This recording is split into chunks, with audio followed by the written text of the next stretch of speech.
Nissan Football Fever is proud to present the Battle for the Ashes, Australia versus Wigan. This is for all you headbangers out there.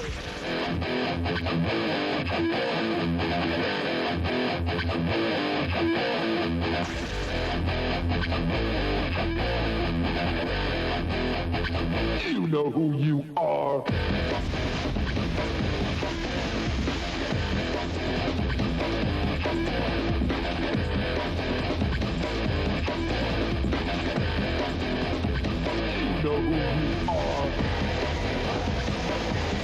Good afternoon, team. Thanks for joining us on 3 Sport for the first of the big games in Nissan Football Fever. I'm Clint Brown, and today it's Rugby League, the Kangaroos tour of '94, as the world champion Australians take on the world club champions Wigan. Now, in the first 2 games on the tour, the Aussies have looked like an unstoppable steamroller, notching up 50 points against both Cumbria and Leeds. But today, against the English greats Wigan, it'll be their first real test to see how they'll shape up against Ellery Hanley's Great Britain side in the battle for the Ashes, coming up on 3 Sport. And for the ex-Wigan Warriors, John Mooney and Andy Plitt, I suppose it's the chance to see how their old teammates are going this year. It's also a special match for former All Black star Inga, now the Wigan winger, who joins Frano Boddicker in having played against the Wallabies in Union. Now he gets the chance to feel the force of the Kangaroos in league. Back in the middle 80s, Wendell Saylor is in the side today for Andrew Eddinghausen. The kick-off, and Stewart fields it on the right foot, and Seranen takes a barrage of defence. First tackle was strong from Hall, and he got support from Skerritt. Clyde has his legs taken from under him. Good tackle by Phil Clark in the headgear. They go to the blind side, and Meninga is met again by a barrage of defence from Wigan. And now Australia on their 4th tackle trying to get across the 20-metre line. And that's a good indication of the intensity of the defence on the first set of 6. Steve Walters has broken them. Walters is over the halfway. He's run away from Saylor. He's gone back looking for him, and now he finds him. And Saylor put down and put into touch. A great break by the Canberra hooker and Australian hooker, Steve Walters. Yeah, great work by Steve Walters. Very ordinary marker play there by Neil Cowie, who just put the arm out and waved him goodbye. And Steve Walters showed early he's back. He's had 3 weeks off, a couple of weeks off after the grand final, and he's fresh and fighting fit. So Edwards works the scrum just beyond his own 20-metre line. Connolly came in from fullback, and he met Meninga and Daly. Played by Connolly, and it's gone away from Edwards. On and knocked on by a fire.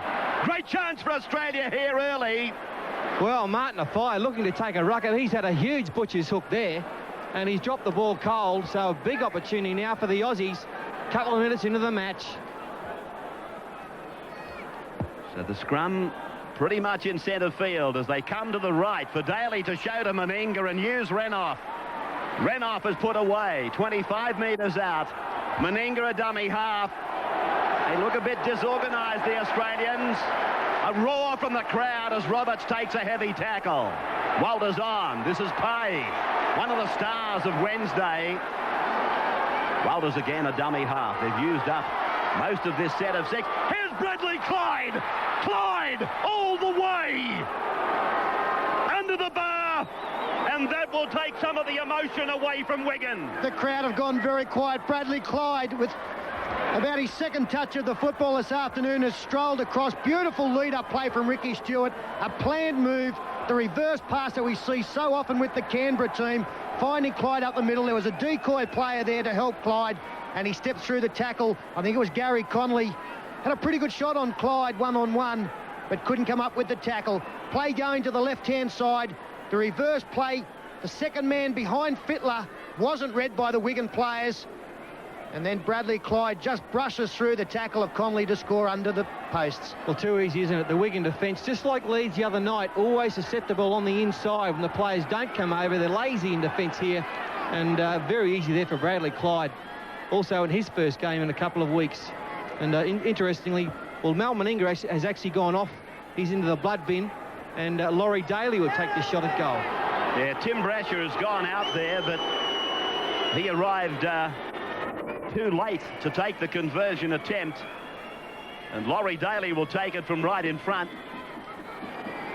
I don't want to put a hex on Laurie, but I remember his first kick at goal in State of Origin. It was a tremendously embarrassing moment for Laurie Daly. Of course, he's come a long way since that night at Lang Park to be regarded as one of the world's best players. The try scored by arguably the best forward in the world, and to be converted by equally, arguably, the best back in the world, and he does that.